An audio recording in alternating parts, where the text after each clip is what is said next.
Randazzo, Michael Dowling, Charles Jones, IEU Ohio Administration Company LLC, and Sustainability Funding Alliance of Ohio Inc., CR 2024-02, April 73A through E, respectively. In the courtroom, we have, on behalf of the state, I'm just going to have you guys stand and introduce yourselves, please. Cheryl Bernie, You're from the, Deputy Attorney General for Law Enforcement for the Ohio. thank you. Good afternoon, Your Honor. Matthew Meyer, on behalf of the State Principal Assistant Attorney General. Brad Gessner, Southern County Prosecutor's Office.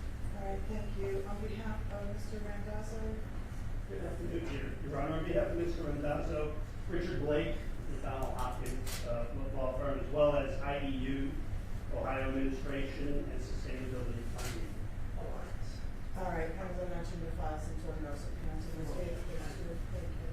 All right, on behalf of Mr. Dowling, Good afternoon, Your Honor. John McCaffrey with Pepperell Sullivan in Cleveland.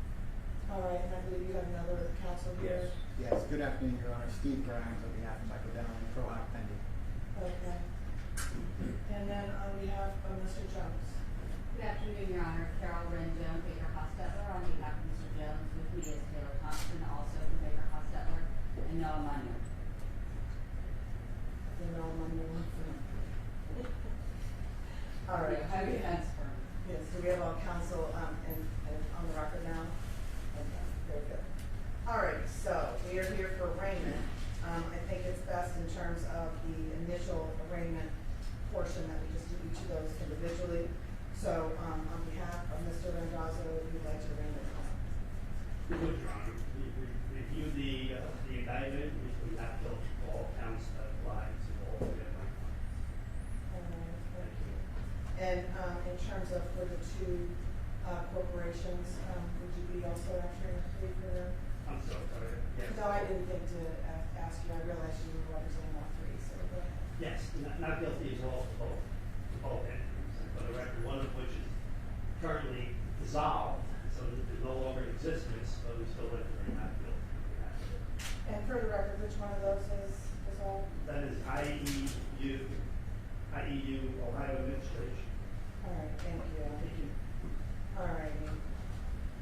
In terms of the arraignment portion for Mr. Dowling, Yes, Your Honor. We had more than 24 hours notice of the indictment. We waive a reading of the indictment, and Mr. Dowling enters pleas of not guilty to each of the 12 counts that pertain to him. all right, thank you, sir. Finally, on behalf of Mr. Jones. Your Honor, we have also had an opportunity to review the indictment. We waive a reading of the indictment, and Mr. Jones pleads not guilty to each and every count with which he's been charged. All right, thank you. So we'll note that not guilty is on behalf of all of the defendants. In terms of bond, the court did set what we call it a pre-arraignment bond in order to get us to today of $100,000, 10% with maximum pretrial supervision, house arrest, GPS monitoring, and surrender of the passport. I understand that the state, we were not on the record when I set those, so I would like to give everybody an opportunity to argue regarding the bond. And I'll just note that we did in chambers discuss the specific medical conditions, and that information will be provided to the court under seal. However, we will note that everyone agrees that those will be referred to in general as medical conditions. Otherwise, everything else is going to be argued here in this courtroom. So, on behalf of the state, who we are arguing regarding the bond. Thank you, Your Honor. Matthew Meyer on behalf of the state.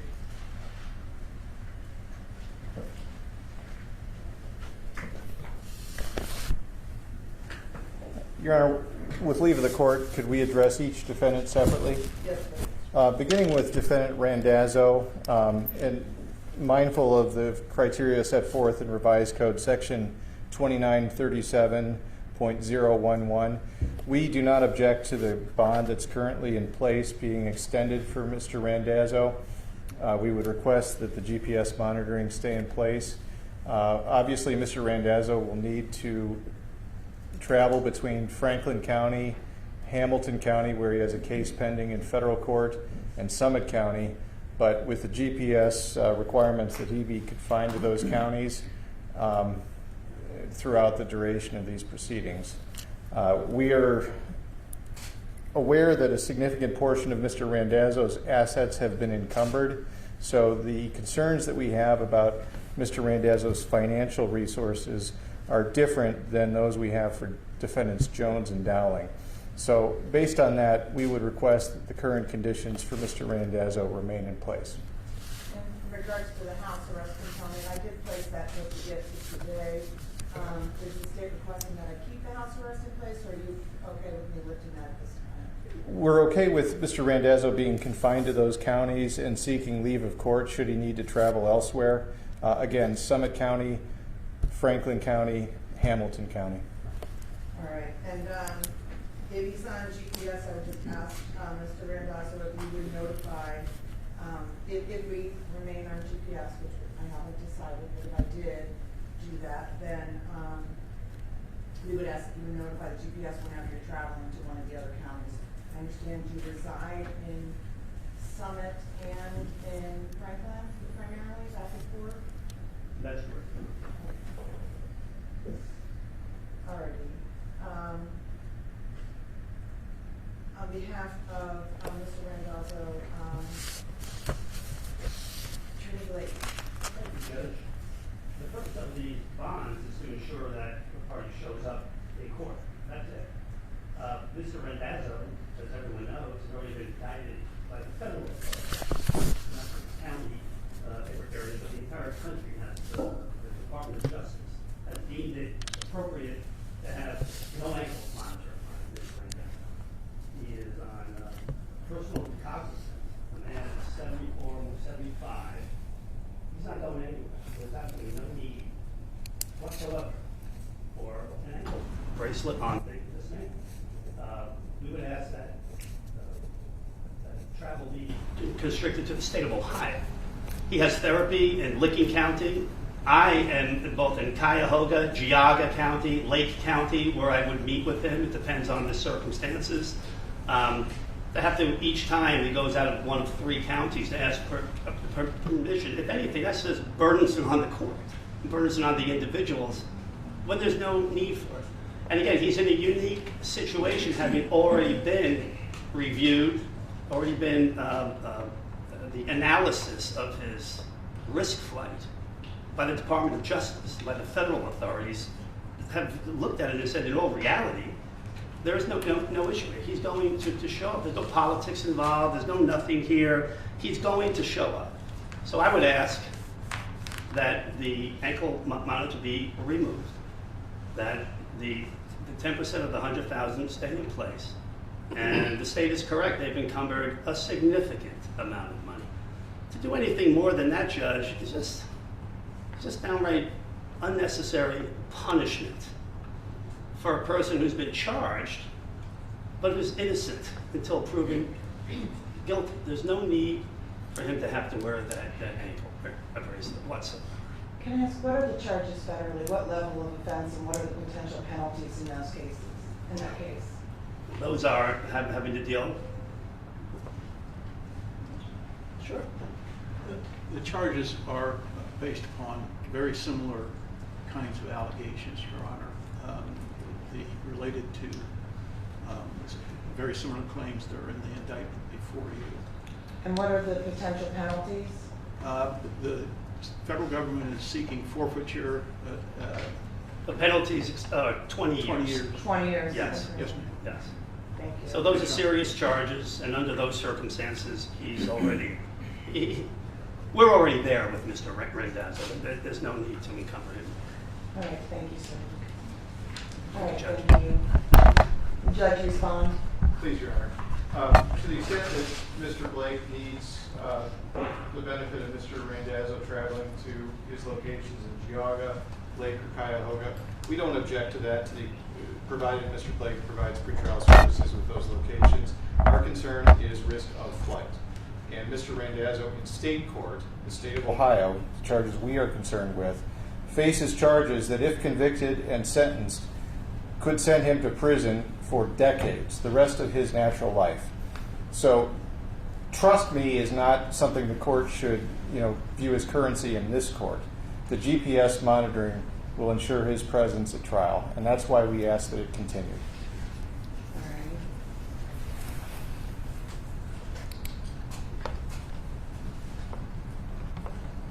right. I should add, Mr. Blake indicated therapy in Licking County, and likewise, provided this documentation, we wouldn't object if pretrial services is notified of the circumstances of that travel. All right.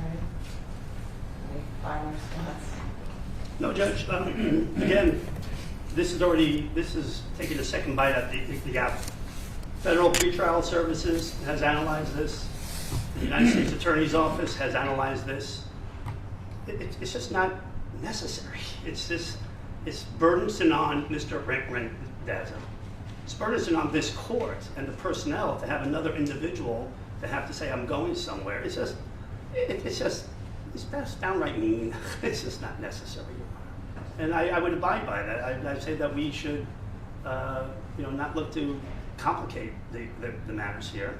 No one's asking anyone to trust anybody. And this whole issue of decades in prison, he's facing that in federal court. And they've already come to their conclusions. I'm not saying that you have to follow what the feds have done. Absolutely not. At the same time, it's just uncalled for. All right, thank you. Thank you. And just, we discussed the passport. His passport has already been seized by the federal government, is that That is correct? correct, Your Honor. And you're going to get me something documenting that they already have his passport? I will do so. Okay, thank you. Thanks. In terms of Mr. Randazzo, I am going to keep the GPS monitor on, but I'm just going to limit it to the state of Ohio. And we can revisit that after he's demonstrated to this court that he will comply. We can revisit that issue at a future hearing. And in terms of pretrial supervision, I will impose the minimum pretrial supervision, but I do believe that with the GPS, he would need to keep it charged, and then there may be other requirements from pretrial supervision, so he can talk to them. And certainly, once we get a little bit farther into the case, I will consider a modification beyond that. But for today, we will remove the house arrest. Okay, right. Thank you. Thank you. Okay. In terms of Mr. Dowling, go ahead, Attorney Meyer. Your Honor, with respect to Defendant Dowling, Turned on? beg your pardon, Your Honor. Thank you. With respect to Defendant Dowling, the state did address the court yesterday and requested a financial bond. In review of the case since yesterday's discussion, mindful that the purpose of Revised Code Section 2937.011 is to secure the defendant's presence at trial, we would ask for a property bond that Mr. Dowling post the property he owns in Stark County, Ohio, and in Mount Pleasant, South Carolina, both his home and the vacation home. We think that would serve as an adequate deterrence to flight. Mr. Dowling, while he was not compensated in quite the scale by his former employer, Mr. Jones was compensated, he still enjoyed significant financial compensation upon his exit from the company.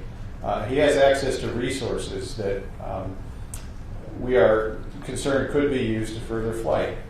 The strength of the evidence, which is another statutory factor, and with due respect to my friend for the defense, is something the court should consider. My friend for the defense indicated that this is an irresponsible accusation.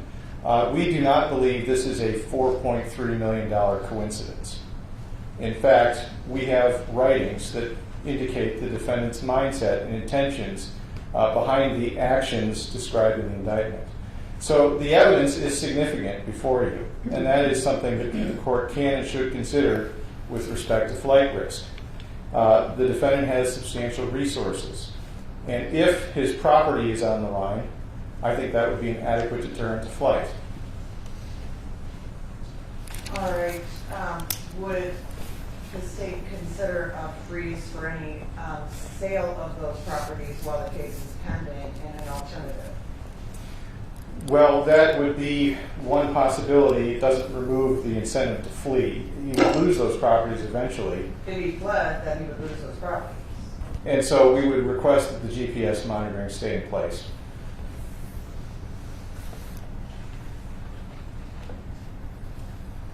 And likewise, Your Honor, as to Mr. Dowling, similar to Defendant Randazzo, we would request that he be confined to the court's jurisdiction to ensure his presence at trial, verified through GPS monitoring.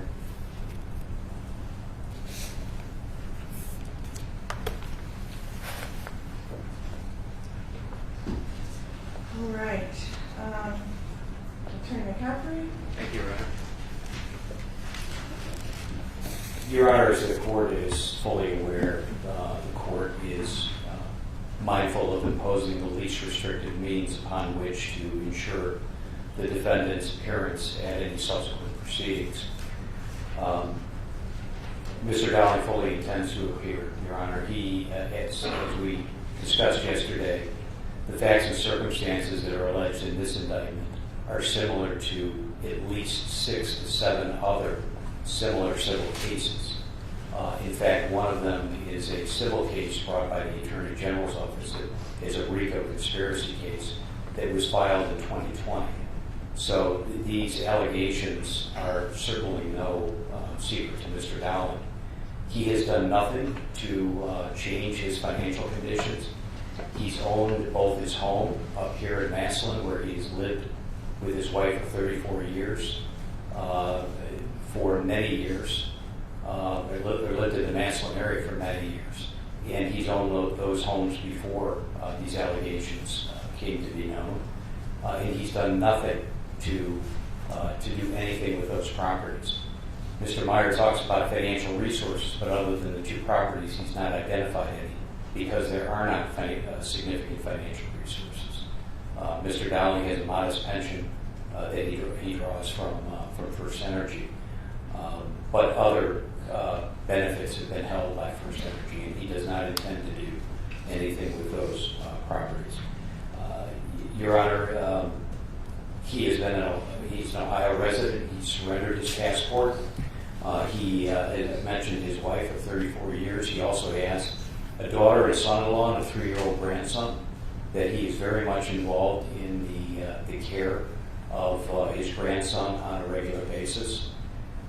He and his wife care for their grandson every week because both the daughter and son-in-law work. They live approximately 20 minutes, 30 minutes from the house. So if the court would be inclined to maintain the GPS monitor, we ask for some ease of that so that he could go to watch his grandson or pick his grandson up and bring him to the house. Also, he needs to come up to Cleveland and see counsel. There may be occasions when he needs to get around to the church, etc. Your Honor, he is not at all flight risk, as I've indicated, and we ask that the court has already imposed a fairly significant and standard surety bond that's in place. He's posted that. We ask that be maintained and that there be some easing of the electronic monitoring as requested. Thank you. In the RICO case, has there been any freeze of assets from the AG's office? There has not. No, there has been with respect to Mr. Randazzo, but he's the only defendant for whom there was any attempt made to freeze assets. All right. Assistant Prosecutor, AG Meyer. My only follow-up would be, to the extent there's representations about access to financial resources, if Mr. Dowling is taking the position that he does not have the millions of dollars that FirstEnergy paid him, that he be sworn in and say that on the record for himself. Response? Yeah, I mean, I see the state has offered nothing beyond just talking about the property. He does not. He he has not worked for FirstEnergy since October of 2020. So I'm not sure when the state claims that there are all these financial resources exactly what Mr. Meyer is referring to. I know there's some benefits that have been frozen by FirstEnergy, and those are not available to you. Okay. I hear what the state is saying on this. However, I feel that the bond that's been set is going to be sufficient. I will remove the house arrest component, but again, I'm going to keep the GPS monitoring on at this time, and I'm going to restrict it to the state of Ohio, and that way he can travel to see counsel in Cleveland, family in Summit, and live in Stark, rather than setting off monitors because he goes, into Portage County briefly on the highway or something. I just prefer to just leave it state of Ohio and keep it simple. Thank you. All right, thank you. All right, for Mr. Jones, A.G. Meyer. So with respect to defendant Jones, Your Honor, we do have significant concerns about flight. Mr. Jones has identified that he's a resident of Naples, Florida. That's a relatively short boat ride to a country with no extradition jurisdiction to the United States. And he also has access to substantial financial resources. And this one, I can state for the record, $55,934,142.77 was paid to him by FirstEnergy. So that amount is a staggering amount, and my friend for the defense yesterday suggested that this was a routine case. This is anything but a routine case. It is a question of access to resources that would enable flight and a significant incentive to flee. Mr. Jones, again, faces the prospect of spending the rest of his life in an Ohio State penitentiary if convicted of these charges. He owns properties in Naples, Florida, as well as Summit County, Ohio. It's our understanding that the properties in Naples, Florida are valued at $9.4 million and $1.1 million respectively, and a property in Summit County valued at $1.3 million. Mr. Jones has, through counsel, taken the position that his need for medical treatment should allow him to travel freely to Florida and remain in Florida while this case is pending. The state takes strong exception with that. We are aware of the nature of Mr. Jones' medical condition, and we are of the position that the provider of medical treatment is also an entity that provides medical treatment in Northeast Ohio, world-class medical treatment. And if there is a will, there is a way. If the court's order is that Mr. Jones receive his medical treatment within the court's jurisdiction to ensure he does not flee, then I suspect that the necessary professionals will make the necessary arrangements. At a minimum, though, I think Mr. Jones should post the value of those properties, post the properties as a disincentive for flight. He has the resources, the means, and the ability, should he choose, to be drinking a Cuba Libre, so to speak, 100 miles away from where he lives in Naples, Florida. Thank you.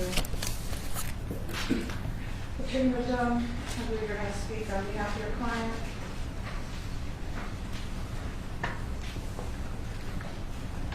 Thank you, Your Honor. Carol Rendon, Mr. Jones. First and foremost, Mr. Jones is not a flight risk. He has known about this investigation since last summer, the investigation by the state of Ohio. He's known about a federal criminal investigation since July of 2020. There are multiple pieces of civil litigation pending. Mr. Jones has appeared and participated in every one of those. He has known since the summer of 2020 the potential penalties if there was a criminal charge that he might face. He knows what the penalties are here.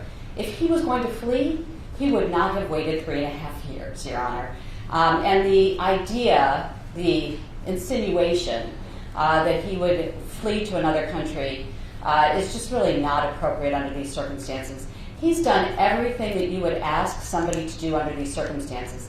He has stayed put, he has showed up, he has participated, and he has affirmatively stated that he is innocent of these charges. And that presumption of innocence is critically important in this court's determination as to what an appropriate condition of bond is for Mr. Jones. He is a resident of the state of Florida. He's been a resident of the state of Florida since 2020, before any of these investigations began. He didn't move to Florida because of these investigations, and he should be permitted to return to his home.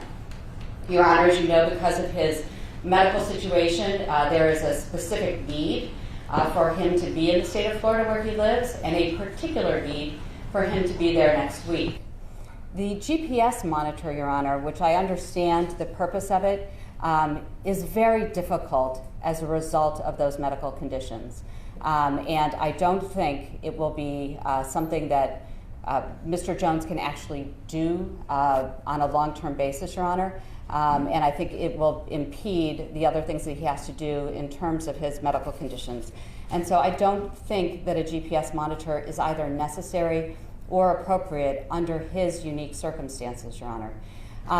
If Your Honor wanted, Mr. Jones would be more than happy to return back to Naples for the appointment that he needs to be at next Tuesday, come back to the court and have a pretrial services risk of flight assessment done, which I know you often do when you have more time in advance of an arraignment, and give that additional information to Your Honor to consider. But I think that the fact that he has surrendered his passport, the fact that he has stayed put and has appeared as requested to this court, he came back to the state of Ohio as soon as he was advised by counsel that this indictment had been returned, and awaited Your Honor's instructions yesterday as directed. He's not going anywhere, and you can be assured of that. So my recommendation, Your Honor, would be that the surety remain in place. The court has possession of his passport. He'd be permitted to return home, and then if you would like him to come back on a designated day next week, he will travel back, we can have an appearance with pretrial services and do an additional risk assessment for Your Honor to consider in terms of long-term conditions pending the trial of this case.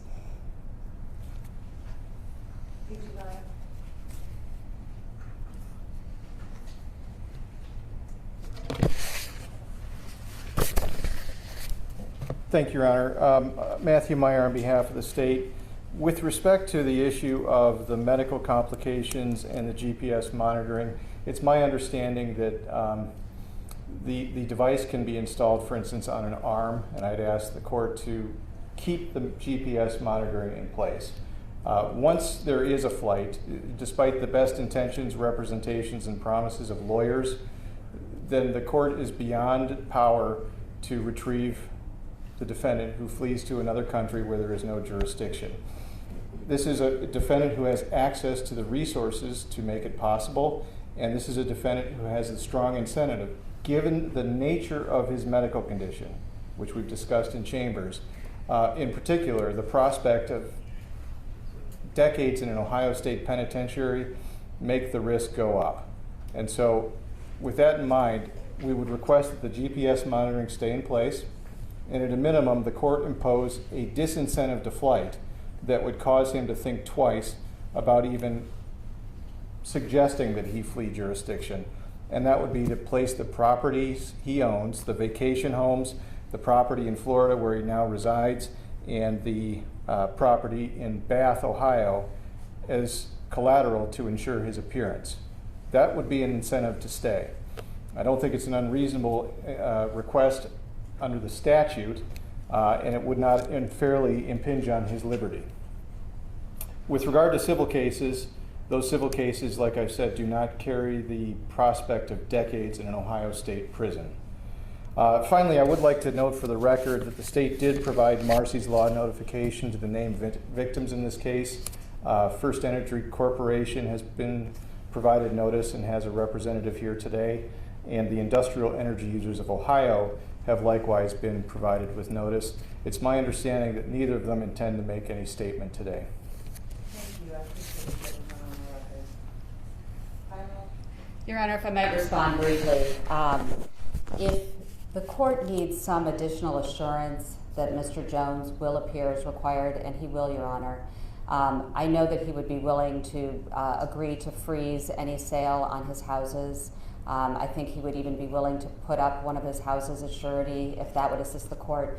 because the GPS really is not, is going to be so difficult for him physically.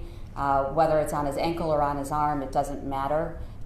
It is going to have a negative impact on his health and his medical condition. And so if the state thinks that that's going to keep him here, they don't need it to keep him here, we would be willing to do that, Your Honor, so that he doesn't have to wear the GPS monitor.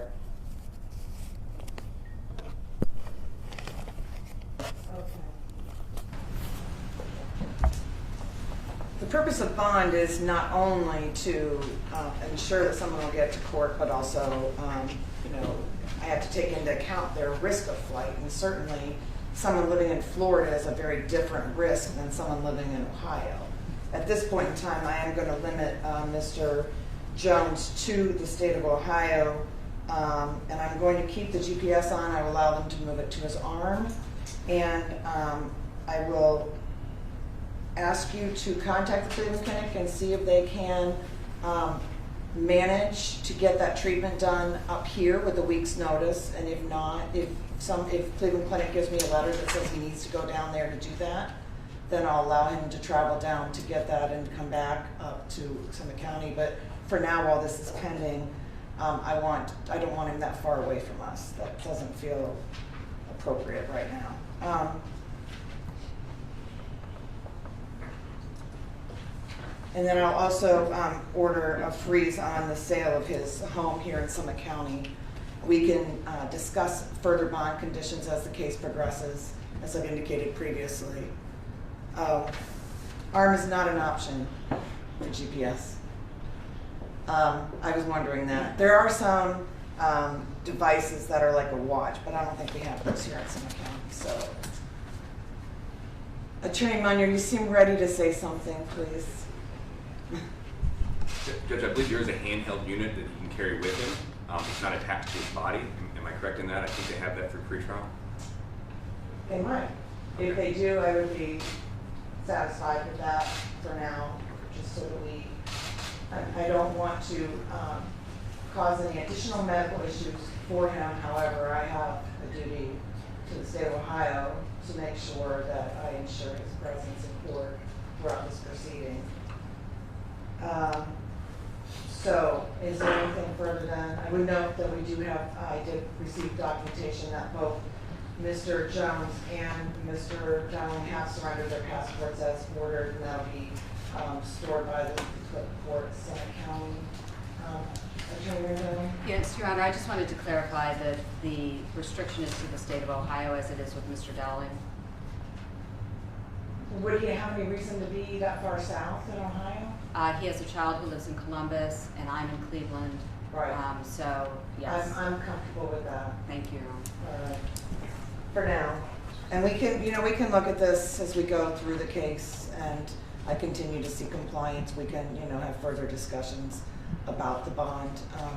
But for now, I feel comfortable with what we've resolved today. So we'll continue in all three. We remove the house arrest.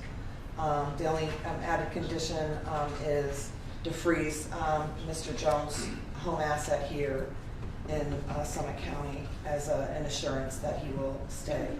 And just provide us with that documentation from Cleveland Clinic if that is going to be an issue. Your Honor, I've just provided my friend for the defense a copy of the Zillow record of Mr. Jones' Summit County home. If there's no objection, I'd like to provide it to the court as an exhibit of the property that we are asking to be enjoined. Is there any objection? I have no objection. I have no idea, the Right, the accuracy. application of it, but I have no objection to you. All right. Did you want to make that an exhibit for our court reporter then? Yes, Your Honor. State's exhibit, hearing exhibit 1, please. All right. All right, and we need to talk about what's next. I guess that's the other thing we need to do. I would guess that there is significant discovery that needs to be reviewed by the defense. Have you obtained any discovery yet? I mean, I realize this just happened, so I'm guessing little or none? None. None, okay. All right. So, what level of discovery do you anticipate being provided in terms of volume of documents and that type of thing? I think at the outset, we're going to provide discovery in several stages. The initial batch will most likely be the most significant batch. There's approximately 100,000 documents that will be turning over. I would have proposed to my friends from the defense that we make arrangements about the means to turn that over, well, most likely on external digital media. But we're going to be compiling that in the next, I would say, 3 weeks, and have that ready for disclosure as an initial production. Thereafter, the productions will be much less significant, but will be more of the traditional casework material that will be provided in that second batch. All right, so anticipate it's going to be the beginning of March before they even get the documents? With leave of the court, yes, Your Honor. And I think the state would note that it will request reciprocal discovery in kind of the defendants. Absolutely, as required by the rules. So, are we thinking we might be best suited to have a hearing sometime in April? Just a first pre-trial? Not a hearing, but just a pre-trial? That would give you guys about a month after you receive those documents, just for us to come back and start talking about what's next. That's fine, Your Honor, for an initial pre-trial. Okay.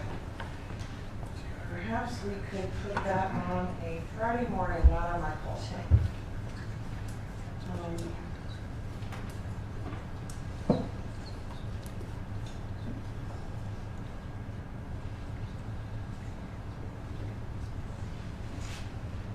Is everyone okay with Zoom for a hearing as far as that pre-trial? The court usually does our arraignments in person, any hearings in person, and a lot of our pre-trials are on Zoom. However, if the parties don't wish for them to be in Zoom, obviously I don't have a problem putting people in my courtroom. So, does anyone object to Zoom? Let's put it that way. Not on behalf of the state, Your Honor. This would be counsel only, Your Honor. No, the pre-trials, we actually have the parties there just so that I lay eyes on them regularly. Yeah. But No that would be on objection. Zoom. Excuse me, Your Honor. No objection on behalf of Mr. Jones. All right. No objection, Your All Honor. right. Thank you. So let's schedule a Zoom hearing in about 2 months then. So that would be around April 12th in the morning sometime. Would that be doable? And then we're going to start hitting everybody's calendars, right? I would only ask, Your Honor, I am in a trial in Cuyahoga County that will probably go through the middle of April. I will Okay. tell the judge, he'll give us a Wow. break if need be, but I would ask for the 19th or the 26th for myself. All right. How's the 19th and 26th for the other two counsel, for the defense? Judge, I'm in Toledo in trial. The week of the 22nd, I could do the 19th. The 19th would be better. Yes. How about for the state? We're at the court's pleasure. Those All right. dates will work for us. All right. Attorney Rendon? So I can attend via Zoom, but I will be out of town for a family-related event. Okay. So I can attend via Zoom, but I just didn't want Your Honor to wonder where I was. I won't be sitting with Mr. Jones because I will be at a college event. I would guess with the counsel involved that someone will be sitting with them. That's correct, Your Honor. All right. Let's do that. Would you be available at 9:30 that morning, everyone? I do have a couple things already set at 8:30. All right, so we'll set it for April 19th at 9:30 for a Zoom hearing. And if there's any issues that come up before then, any motions that are filed, I can set hearings accordingly, obviously, with the coordination of calendars being what they are. Anything further for the record at this time? Not on behalf of the state of Ohio, Your Honor. Nothing on behalf of Mr. Rendazzo. Thank you. Nothing further, Your Honor. Thank you. Your Honor, nothing's, I'm not going to go back over everything, but if you would order a pretrial risk assessment, I would appreciate that. Sure, we can ask them to do a pre-trial risk assessment for all three defendants. Thank you, Judge. And we have checked for the pretrial, they do not have anything other than an ankle monitor. So for now, we use the ankle monitor. You can ask them to put it looser so that if you have any swelling issues, and then also, you know, we can address it if something comes up in that regard. All right. Okay, if there's nothing further, thank you. Thank you, everybody, for your Thank you, Your Honor. forum. Thank you, Your Honor. Carol, do you have that exhibit? Oh. Does she have an exhibit? Yeah, I gotta give it. Somebody took it from her.